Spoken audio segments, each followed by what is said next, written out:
vou bater um papo com o procurador adjunto do Estado, doutor Davi Laerte, porque você sabe, ontem o Supremo Tribunal Federal decidiu declarar a inconstitucionalidade da emenda número 38 de 2005, a chamada Lei Nalu Gouveia, que permitia a efetivação nos quadros do Estado de servidores contratados sem concurso público.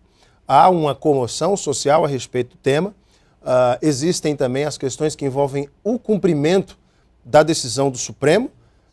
A decisão, por 8 votos contra 2, é pela modulação, ou seja, que os efeitos da decisão valham para daqui a 1 ano, ou seja, o governo do Estado terá 1 ano, 12 meses para começar a realizar a troca dos servidores sem concurso por outros concursados. Mas, ontem, você viu, eu entrevistei aqui o deputado Moisés Diniz, do PCdoB, que falava das estratégias, dos, artifícios ou das decisões jurídicas, dos acertos jurídicos que podem ser tomados para,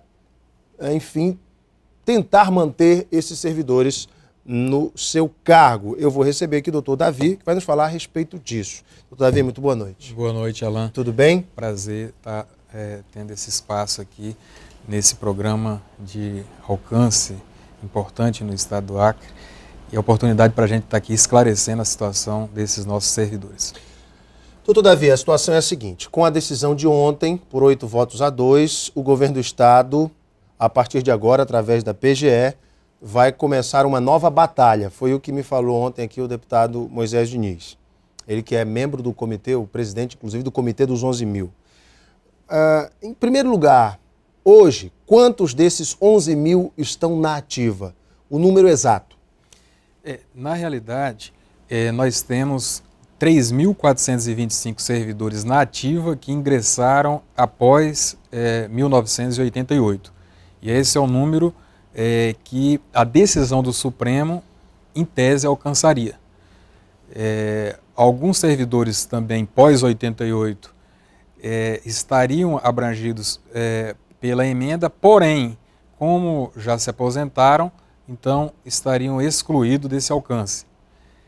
E estão mesmo excluídos? Na realidade, assim, o Supremo Tribunal Federal ele não adentrou nesse aspecto, porém, nós temos uma interpretação jurídica baseada em alguns precedentes, alguns pareceres que asseguram a esses servidores o direito adquirido. Justamente porque o ministro Dias Toffoli, que foi o relator do caso, no seu voto, ele enfatizou a necessidade do concurso público pós-1988. Então, se são servidores que ingressaram antes do atual regime constitucional, esses servidores eles ficam à salvaguarda e, portanto, não serão atingidos, então, por qualquer decisão do Supremo Tribunal Federal. Bem, os que foram contratados, digamos, a partir de 1988. De 88 para cá são 26 anos. Pelo regime da Previdência, o servidor homem, dependendo, claro, do cargo e da função exercida, se aposenta com 35 anos de contribuição e a mulher com 30 anos. Isso. Muito bem. Muitos deles estão próximos de se aposentar. Exato. Esses que estão sendo alcançados por essa decisão, eles serão aposentados compulsoriamente? Existe essa possibilidade no caso do Estado ter que cumprir a determinação do Supremo? A aposentadoria compulsória, esse instituto, para esse caso, é inexistente. Então, se o servidor ele não completou os requisitos, ao menos para poder atingir a aposentadoria parcial, né, que seria a relativa, ele não faz justa a aposentadoria. Acontece que, com o passar do tempo, né, e nós vamos ter agora uma decisão do Supremo que vai ficar pendente de uma decisão, porque o governador do Estado e a Procuradoria-Geral do Estado, nós já decidimos que vamos recorrer da decisão. À medida que não for tido o julgamento ainda, nós temos tempo suficiente para que esses servidores eles venham consolidar o seu direito adquirido e venham se aposentar. Então isso aí vai depender, obviamente, do tempo que o Supremo Tribunal Federal vai gastar para julgar esse próximo recurso. Queira Deus que o Supremo demore, porque assim, essa ação ela iniciou em 2005, demorou 9 anos. De declaração. Isso, porque o processo no Supremo durou 9 anos até aqui. Então, para ter essa decisão, o Supremo esperou esse lapso temporal, justamente porque tem todo um trâmite a ser seguido. Então, o próximo passo jurídico que nós temos são os embargos de declaração. Os embargos de declaração eles vêm justamente para fazer com que os termos da decisão do Supremo sejam esclarecidos. Em São Paulo, 110 mil pessoas, 1.000 servidores, foram legalizados e a data são servidores entre 1983 e 2006. Existe a possibilidade de uma jurisprudência de se aplicar o caso análogo de São Paulo ou são casos totalmente diferentes?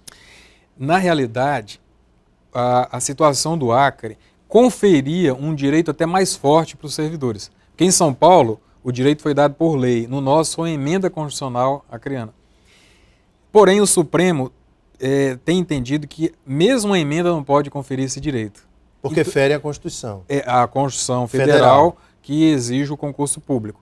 Então, se uma norma constitucional de um Estado-membro ela é atingida, então imagine as legislações ordinárias dos demais estados. Então, obviamente que vai ter uma preocupação muito grande por parte desses outros estados, que tem um número muito grande de servidores aí, e que fatalmente serão atingidos pela decisão do Supremo Tribunal Federal. Daí a importância dessa mobilização política também, porque nós temos aí algumas frentes, tem a frente de trabalho jurídico, que está brigando por esses servidores, e tem também essa frente política que inclusive briga pela aprovação pelo Moisés Diniz. Da PEC 54. Exatamente. O que o senhor pensa disso? A PEC 54 versa sobre essas situações. Exato. Existem várias situações dentro da PEC onde servidores contratados sem concurso público seriam, então, absorvidos pela máquina pública como se efetivados fossem por concurso público. Enfim, o senhor acha que é possível, é viável essa PEC 54?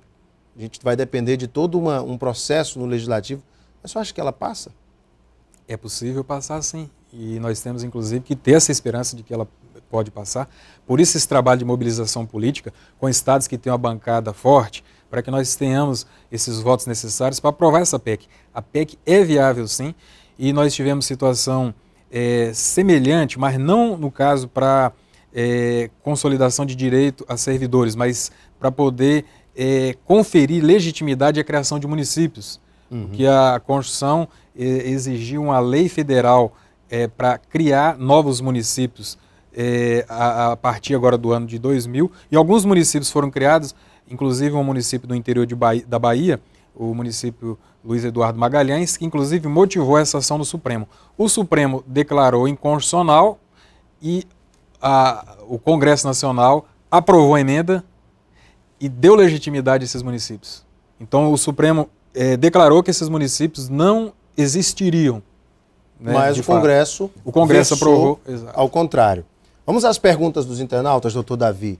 O Peteca James faz a seguinte pergunta: como vai ficar a situação dos trabalhadores das secretarias indiretas?